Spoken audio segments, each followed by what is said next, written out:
नमस्कार दोस्तों। आज मैं आपको धर्मराज जी की कृपा की कहानी सुनाने जा रही हूँ। प्रेम से बोलिए धर्मराज जी की जय हो। बहुत समय पहले की बात है। किसी गांव में एक बुढ़िया माई अपने बेटे बहू पोते पोतियों के साथ रहती थी। भगवान की कृपा से बुढ़िया माई के अन्न धन और सुख की कोई कमी नहीं थी। बेटे बहू भी बुढ़िया माई को पूरा सम्मान देते थे। बुढ़िया माई अपना पूरा समय पूजा अर्चना में व्यतीत करती थी। हर रोज मंदिर जाती, पूजा पाठ करती, घर पर बैठकर भजन कीर्तन करती थी। बुढ़िया माई अपने जीवन में कई बार धर्मराज जी के कहने का नियम निभाया। धर्मराज जी के नाम पर उद्यापन करी।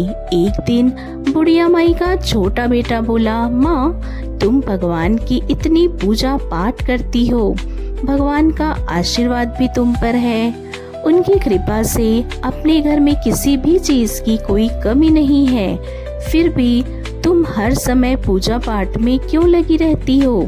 बुढ़िया बोली, बेटा प्रभु की कृपा से मेरे पास सब कुछ है, बस एक ही इच्छा है कि धर्मराज जी महाराज जी के दर्शन हो जाएं और यह देह छूट जाए। माँ की बात सुनकर बेटा हंसने लगा और बोला, भगवान ऐसे नहीं मिलते, उन्हें पाने के लिए घर बार छोड़ना पड़ता है, जंगलों में घूमना पड़ता है, साधु संतों का संग करना पड़ता है, तब कहीं जाकर भगवान के दर्शन होते हैं।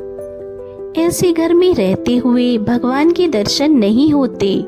छोटे बेटे की बात बुढ़िया माई के मन पर ऐसा प्रभाव पड़ा कि बुढ़िया माई अगले ही दिन अपने घर से पैदल ही चल दी, भगवान को भजती गई और चलती गई।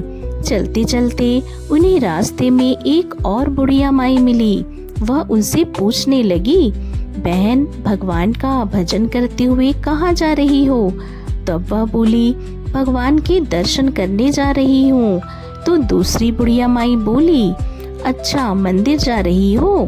वह बुढ़िया माई बोली, नहीं मंदिर नहीं जा रही हूँ, मैं साक्षात प्रभु के दर्शन करने जा रही हूँ। तब दूसरी बुढ़िया माई बोली, मैं भी चलूँ तुम्हारे साथ? तो वह बोली, चलो। अब वह दोनों बुढ़िया माई भगवान का भजन करते हुए चलती जा रही थी। कुछ दूर पर उन्हें एक और बुढ़िया माई मिली। वह भी पूछने लगी, कहाँ जा रही हो? तो वह बोली, हम तो भगवान के साक्षात दर्शन करने जा रहे हैं। वह उनके साथ चल दी। अब तीनों बुढ़िया माई भगवान का भजन करते हुए चलती जा रही थी।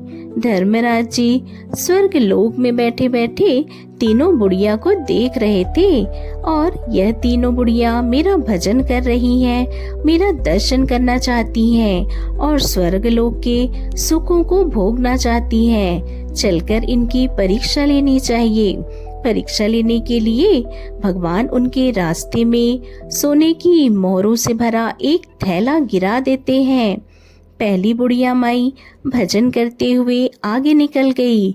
दूसरी बुढ़िया माई भी अपने ध्यान में मग्न थी, उनकी भी नजर थैली पर नहीं पड़ी। तीसरी बुढ़िया माई का पाँव मोहरों की थैली पर पड़ा। उन्होंने थैली उठाकर देखा कि इतनी सारी सोने की मोहरें। तीसरी बुढ़िया माई ने मोहरे की थैली उठाई और बोली, मुझे तो भगवान ने धन दे दिया, अब मुझे कुछ नहीं चाहिए। वह थैला लेकर अपने घर की ओर चल दी। यह देखकर भगवान हंसने लगे। दूर चलने पर धर्मराज जी ने सोने की ईंट गिरा दी। पहली बुढ़िया माई को ईंट से ठोकर लगी, लेकिन उन्होंने ध्यान नहीं दिया, वह आगे निकल गई। दूसरी बुढ़िया माई को भी ठोकर लगी तो उन्होंने देखा, अरे यह तो सोने की ईंट है। उन्होंने ईंट उठा ली और वहां से वापस अपने घर को चल दी और बोली, जब भगवान ने धन दे दिया है तो वन वन घूमने से क्या फायदा। अब पहली बुढ़िया माई भजन करते हुए चलती जा रही थी, बार बार भगवान को पुकारते हुए जा रही थी और दर्शनों की प्रार्थना करते हुए जा रही थी। इस बार धर्मराज जी ने हीरे मोतियों के ढेर पर बुढ़िया माई को गिरा दिया। बुढ़िया माई ने देखा इतने सारे हीरे मोती, लेकिन उनके मन में लालच नहीं आया। वह बोली, हे प्रभु, इतने सस्ते में पीछा छुड़ाना चाहते हो? ऐसा कहकर भगवान का नाम जाप करती हुई वह आगे चल दी। भगवान ने खूब आंधी तूफान चला दी, पानी बरसा दी, परंतु बुढ़िया माई अपने प्रण से टस से मस नहीं हुई, बेसुध हो गई, लेकिन भगवान का भजन नहीं छोड़ा। तब धर्मराज जी ने बुढ़िया माई के सामने प्रकट हुए और बोले, बुढ़िया माई मांगो, तुम्हें क्या चाहिए? वह बोली, हे प्रभु, आखिरी इच्छा आपके दर्शनों की थी। आपने दर्शन देकर मेरा जीवन सफल कर दिया। ऐसा कहकर बुढ़िया माई भगवान के चरणों में गिर गई और वहीं पर उन्होंने प्राण त्याग दिए। स्वर्ग लोक से एक सुंदर विमान उतरा और प्रभु के साथ बुढ़िया माई स्वर्ग लोक को चली गई। हे धर्मराज जी, जैसे आपने बुढ़िया माई पर अपनी कृपा करी, वैसे ही अपने सभी भक्तों पर करना। सबके नित नियम को पूर्ण करना।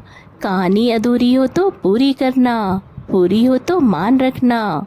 प्रेम से बोलिए, धर्मराज जी की जय हो।